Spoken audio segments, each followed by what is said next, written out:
one of these Twitterati were kind of like, you won't deign to hold any Republicans accountable. Yes. I was like, yes. I literally have a PAC named Republican Accountability PAC that has spent millions of dollars, tens of millions of dollars between 2019 and now to do just that. Pursue accountability. Hello, everyone. This is JVL here with my best friend, Sarah Longwell. Sarah, Merry Christmas to you. And to you, buddy. And to all of you, whatever you celebrate, happy things. Happy, joy. We love you guys. Yeah. Now, do you want to do Festivus, an airing of grievances? And now I'd like to air the grievances. So on the next level this week, you and I said some things, some beautiful things, and people came to us with tears in their eyes, and they said, hit them with tomatoes. They did not like two things, one from either of us. Mm-hmm. And so I would like to talk back to our critics because I do not believe that these people are reacting to what we actually said. So yeah, we're very misunderstood. We're misunderstood. We are misunderstood. Would you like to go first, or would you like me to go first? Well, I gotta say, you only know this because you've somehow read. Where did you even read this criticism? Oh, there's on the Reddits, they're on the Twitters, they're all over the place. So the threads, the Twitters I've seen. I know people are mad at me for saying on YouTube or on Twitter. I said we're gonna have to beat Trump at the ballot box, not in the courts. Mm-hmm. I think that's a direct quote of what I said. I think we're going to need to beat Trump at the ballot box, not in the courts. And actually, so I did. I haven't seen the criticism elsewhere because I make a point not to read the criticism elsewhere. I figure if somebody says something really lovely, someone will flag it for me. But I think there's two meanings to what I was saying. There's both my personal opinion that I think it is better for the country ultimately to beat Trump at the ballot box as opposed to in the courts. And then there's my assessment, my analysis, that I believe we will still have to beat Trump at the ballot box and not in the courts. Because I don't think that the Colorado ruling will stand. I think that the Supreme Court, and again, not a lawyer, but I think that the Supreme Court in situations like these, they don't want to be in a position of having to make a ruling to keep Trump off the ballots. I mean, the extent to which they would perceive that as just such an enormous step that I think a lot of lawyers seem to think that they will look for some kind of maybe a technical off-ramp and or reject the decision. But and I think that presents problems for Trump, who will claim total and complete exoneration. And I'm not even making the political argument. I think I make an argument a lot about the rally around Trump effect, how when Trump is aggrieved, that can tend to be his superpower. I do think that whenever we talk about these things, sometimes it can choke out all the oxygen for some of these other candidates. And so for somebody like Nikki Haley, who's kind of making her move right now, I think that can be but that's not why I'm arguing this. That's not why. I'm arguing it because I think that we will end up still. I think that the courts are not going to save us entirely from Trump. I think we're going to have to beat him. So that's one thing. And then I also think, and I think this is more what I argued on the next level as I was just beginning to formulate it, is I just worry about what the country looks. Just like sit with me for a second. What does it look like if the front runner, because a lot of people are like, well, we already beat him at the ballot box. You say, okay, but he is being put forward. And I think it is disgusting that this is happening, but he is being put forward. He is the current front runner by miles of his political party. They're choosing him. And I want to tread, as somebody who talks a lot about democracy and its importance, want to tread very lightly on the idea that you just eliminate. Like, what happens if you do? What happens if you take away the will of the people. Right? Now, I understand. I stipulate he committed crimes. And that's why I think that fundamental tension I was talking about is so real between sort of a democracy, well, we have to let people make their choice, and also liberal democracy, which we are, which is rule of law. It's a central tenet, and you have to pursue the rule of law, and nobody's above the law, right? So those things sit in tension. And I can understand how people can very quickly say, well, you have to, no one's above the law, you got to enforce it. He's not above it. And Colorado Supreme Court said this. Okay. But if he's off the ballot, the world is on fire, right? He is a martyr forever. He doesn't go away, doesn't change the Republican Party. So to me, the only way that you affect actual change in the Republican Party is to defeat him. Yes, again, yes, it's frustrating. Yes, it's horrible. But you have to beat him this time in order to sort of defeat what he stands for, in order to change the incentive structure for Republicans. I think you give them an issue that then lives with us for decades. Like the shortest path to me toward getting the country back to a better place is defeating Trump. And so I just have a lot of fear about the idea that he would just be taken off the ballot. I think it is not so straightforward. I'm surprised by people who don't agonize over this decision a little bit. I have trouble taking seriously anybody who looks at the Colorado decision and can't see either outcome as a bad outcome. Right? Anybody who just looks at it and is like, yes, see, this is what we got to do. Or anybody who says, no, it's impossible. You can't, how outrageous. You can't do that. I just don't understand it. Because as you say, we have these two things in tension with one another, and there are no good outcomes. There's no either one is bad. If he is left on the ballot, then that means that the 14th Amendment, like the process for impeachment, is now a dead letter. And it means we have one more thing in which we cannot control illiberalism, right? Another piece of those the guardrails has been taken down. And if we do use it and we wind up going after him, we wind up with, as you say, a place of tremendous crisis. And I want to just spin a story for you. And you stop me when I say something that sounds absolutely so unbelievable that it couldn't possibly happen. Okay. All right. It's like the Gong Show. Do you remember the Gong Show? No, you're so old. Go ahead. Okay.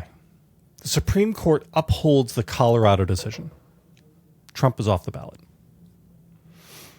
In Texas, wait, gong. I mean, I don't think that happens, but okay, go ahead. Okay. You need that for your scenario. I get it. I'm not saying I mean, it is possible the Supreme Court upholds it. I don't think it's so. I think it's highly unlikely. Yeah. Okay. Right? I think this is a 1 in 100 chance. All right. But it's not like, and then aliens come down. Right. Okay, go ahead. Texas introduces a suit to remove Joe Biden from the ballot because his failure to control the border is an act of treason against the United States and a violation of the 14th Amendment. And this decision works its way very quickly through the courts.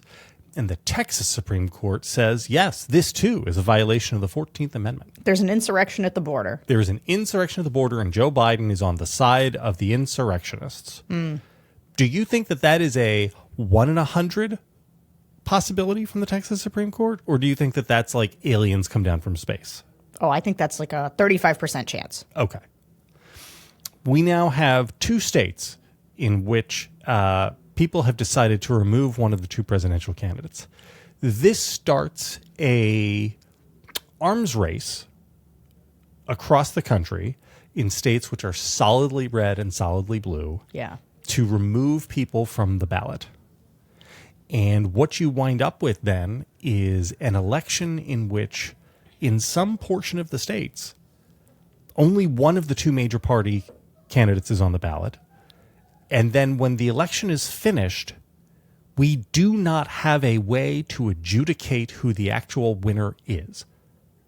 Right? How do you even then get to decide? What is the mechanism for deciding who is actually Also, what happens if you're the third party attempts and like you've taken the main one of the two major political news for parties no labels. off? I know. That is the way they win. This is how I Joe guess. Manchin wins. This is no labels finally has a pathway. Straightforward from here, Joe Manchin. So you absolutely, this is what I'm saying to people. If you don't use the 14th Amendment to remove him, and the Supreme Court says that you can't do this, then the 14th Amendment is now a dead letter, and we are making it easier for autocracy to flourish in the future. And if you do let this happen, then we are on a rocket sled to hell in which the political reality, as you say it, could get very, very bad, right? I've painted the doomsday scenario, but the non-doomsday scenario, just the Sarah Longwell scenario in which we have like total illegitimacy and things get even worse, is also real. And I understand people who say, but look, Joe Biden didn't do an insurrection. How could the Texas Supreme Court decide that? Yeah. I fully understand that as a moral matter. What we're saying is yes, we cannot follow the law on Trump, because if we do, then these other bad people will break the law on Biden. Right. I get that. On the other hand, that is reality. Well, and part of it is like the frustration of the asymmetry is a thing that we live with. You talk about asymmetry all the time. All the time. Most of the time I agree with you. Sometimes I don't. But most of the time I agree with you that like we are living in a world where Democrats have to be perfect and Republicans can be absolutely insane. And because Republican voters are accommodating of the insanity and a bit of a reflection of it sometimes, there it is. It's just it's asymmetric, and so it feels wrong. And I also want to say, like, I do feel in this argument that we're having, and it doesn't have to be an argument. Like, one of the things about me saying that, one of the things I was frustrated about a little bit with the response is how hot people came in at me, because I was saying, you know, we are here in this moment because Trump is a criminal who has demonstrated a ton of anti-democratic behavior. GOP voters and GOP elected officials have tolerated that behavior, have refused to hold him accountable for that behavior. And so that puts the rest of us in the tough position of having to wrestle with and work through the tensions that exist between pursuing legal accountability against a party's clear frontrunner. Yep. And you get very quickly into banana republic if you do, banana republic if you don't territory. And this is why you can't let a guy who's manifestly unfit for the office win the nomination the first time in the first around. place. That's right. You let that into the system, and it's like a virus. Yeah. There was like one guy who was like, I mean, this is a personal pet peeve where one of these Twitterati were kind of like, you won't deign to hold any Republicans accountable. Yes. I was like, yes. I literally have a PAC named Republican Accountability PAC that has spent millions of dollars, tens of millions of dollars between 2019 and now to do just that, pursue accountability. But the idea that people, especially people who I think have put themselves squarely in the democracy space, don't see that this is a tension. I respect the fact that people have different opinions on this. Most of my, I would say, compatriots do.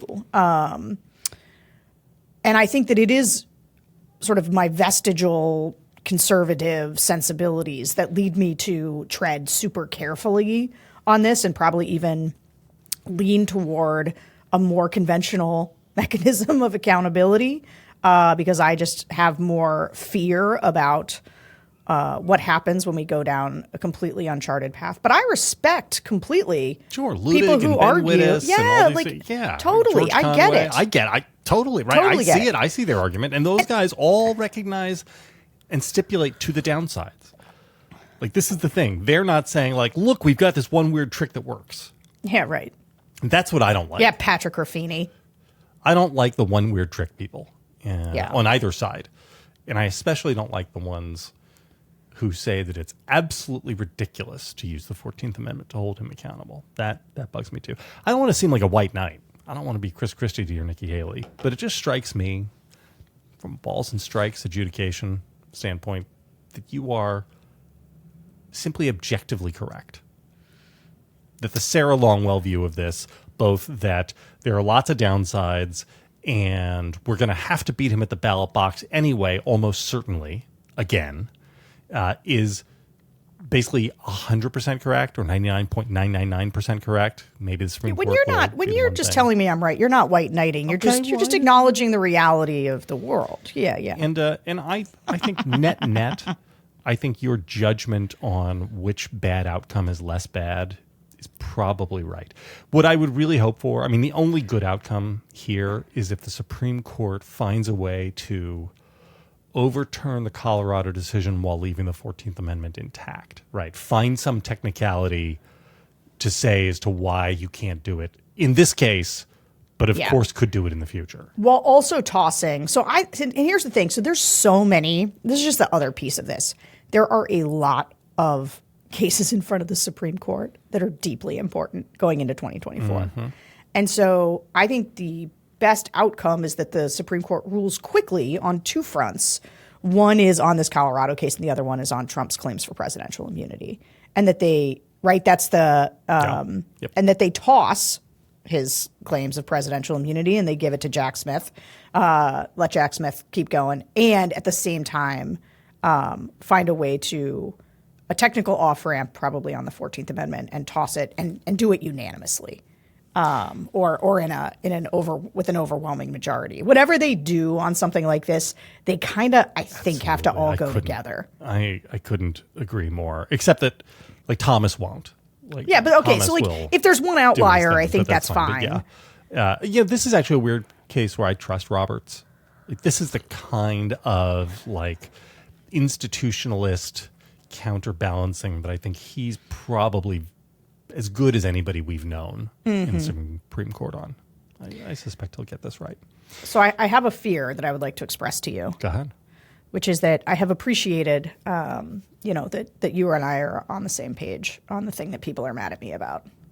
I'm worried I'm not going to be as on the same page for you about the thing people are mad at you about. But I'm going to defend you regardless. This isn't a quid pro quo. I'm not with you because I think you'll defend me. I'm with you because I think you're right. Okay. That's all. Well, should we move into what So they're mad at me over floating my pardon thing. And I feel like people don't hear me when I make this case. Because here are some things I am not saying. I am not saying Joe Biden should pardon him. I am not saying that pardoning Trump fixes everything. I'm not saying that pardoning Trump doesn't create any ancillary problems. Here's what I am saying. Again, we are in a situation with zero good outcomes. Nothing good comes of where we're heading, right? All we're doing is trying to find the least bad thing that causes the most manageable amount of damage. You know what I'm saying, right? Mm-hmm. And as we were talking about the things which are in front of us and the things which are in tension, one of the things that is in tension is we're prosecuting this guy who's going to be a major presidential party nominee. And if we don't prosecute him, then it means he can get away with whatever. If we prosecute him and the prosecutions fail, even though it's clear that he's guilty of sin, that means that he's allowed to just get away with whatever he wants. If we do this under a specter of a vote, that means we are into Banana Republic territory in terms of like what happens, and it delegitimizes the government. And one way to solve those tensions is by simply pardoning him. Because if you pardon him, you preserve the idea that he can be prosecuted. You underscore that he was guilty, and you remove the criminal prosecutions from the political process as much as possible. Do I think that this is wise? I don't really know. Do I think it's practical? Probably not. I don't think it's a political matter. It's something that Biden could do. Would it create a whole other host of problems? Absolutely. Would it make it so that Biden couldn't win re-election? Possibly. I don't know. But I do think it is a little crazy that people are willing to just reject out of hand the idea of a pardon without thinking about it for 5 minutes. Because as I said, every choice you make is a bad one here. It's not like, well, if we do what's behind door 3 is going to be amazing, right? It's just there are a bunch of doors in front of us, and behind every one of them is a monster. And that's just like the world we're in right now. Yeah, I mean, let's say Trump, let's say sort of resistance fantasies are fulfilled. Trump is in an orange jumpsuit in a jail cell. Mm-hmm. And I too feel the thrill go up my leg. Great. Go up my leg at the idea of Trump behind bars. Now, what happens if he wins and what happens if he loses? Because, again, both of them are bad. Constitutional crisis. Either way. So we're in a constitutional crisis, number one. Number two, what do his followers do? Yeah. And now we shouldn't, let me be clear. I'm running a scenario here. I am not suggesting that the fact that there is menace and intimidation from his followers is a reason not to do something if it's the legally correct thing to do. We should never do that. But think about how close to feeling like civil war it is. And I'm just saying, I think it's a question of what puts it behind us faster. And one of the things that's interesting, because people keep bringing up the Civil War analogy, right? When the 14th Amendment was made against these insurrectionists. Now, it was meant, right? It was like a stipulation of trying to heal the soul of the nation riven by civil war, right? It was one of the stipulations that this person, somebody who engaged in active rebellion against these United States, couldn't become an officer, right? Which because it doesn't say president, that's one of the weird legal things that's in contention. But it was meant to find a way to heal while ensuring that these people who had been taken up arms against the country couldn't hold political office. If Biden pardoned him and with conditions, and said to people, this is where I always want Biden just to be a better communicator.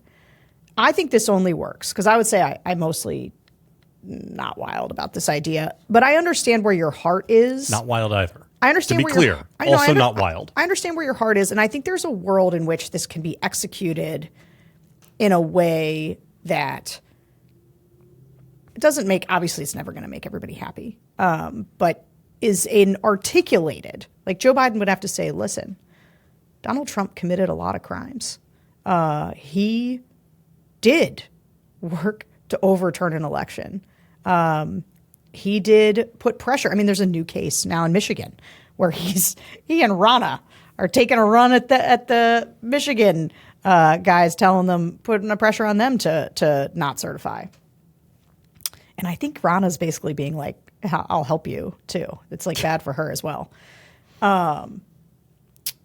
He did for Biden to say he did all of these things, and he cannot be in a position of power again. But I am going to pardon him to keep him out of jail.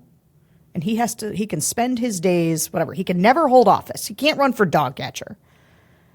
But I think it is important as a signal to the country that I do not want us at each other's throats.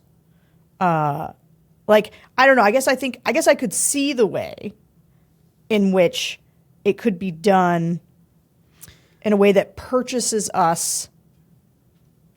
May I a little bit of to something? you? Yeah. From Federalist 74. Yeah, I could tell you were barely listening to me while you went searching. I was hunting for this quote. This is Alexander Hamilton, my boy, not throwing away his shot. But the principal argument for opposing the power of pardoning, in this case to the chief magistrate, is this. In seasons of insurrection or rebellion, there are often critical moments when a well-timed offer of pardon to the insurgents or rebels may restore the tranquility of the Commonwealth. Yeah. And which, if suffered to pass unimproved, it may never be possible afterwards to recall. This is literally what Alexander Hamilton proposed the purpose of the pardon for. So that if you have somebody trying to overthrow the government and you're in a tight spot, this is a way to try to sort of just get past that moment and go back to normal politics while not letting the insurrectionists off the hook. Right? Yeah. It's a way of saying both that we're going to enforce the laws, but also we're just going to do like no take backsies and just move on. Yeah. Maybe it's a bad idea. I mean, I think it's a good idea later. I think first of all, I don't think Trump sees the inside of a jail cell. Let's just say. Not ever. So I think it's a little bit moot. It's just like a cow's opinion. It's a moo. It's a moo opinion. Thanks, Joey. Anyway, yeah, I don't think that happens. But I understand your desire for finding a way for Biden to make a conciliatory move that lowers the temperature. And this is one of the things, this is the thing with when everybody jumps so hard on us for some of these, is you can just feel how high the temperature is. Like you get offside, and I think whether it was the founders, as you note, the pushing us toward the instinct of forbearance of things that we don't like is the ultimate act of pluralism and liberal democracy, right? And so it's like a muscle. And we live at a time where everything's very knee-jerk and reactionary. And so the thing that I try and do, because I get just as mad as everybody else, and I think I hate Trump as much, if not more, but I try to think about like people who had to act like Lincoln, people who had to act in moments where the country was getting away from them, right? Where we hate each other too much, where you're on the brink of some kind of disillusion or confrontation. And like, how do you lower the temperature? Because that is what good leadership does. Like the thing that I hate about Trump so much is how in the face of conflict and tension, he takes a flamethrower and ups the temperature so much. He's running around talking about poisoning the blood of the country and calling people vermin. And so, like, I understand that in that moment, what you want to do is be like, this guy's Hitler. He can't be anywhere close to this. And God knows I feel that too. I think you have to demonstrate that he can't win like this in America. And I know that the big fear is that like maybe he can, and that says the worst thing about us and like that it's so hard to face.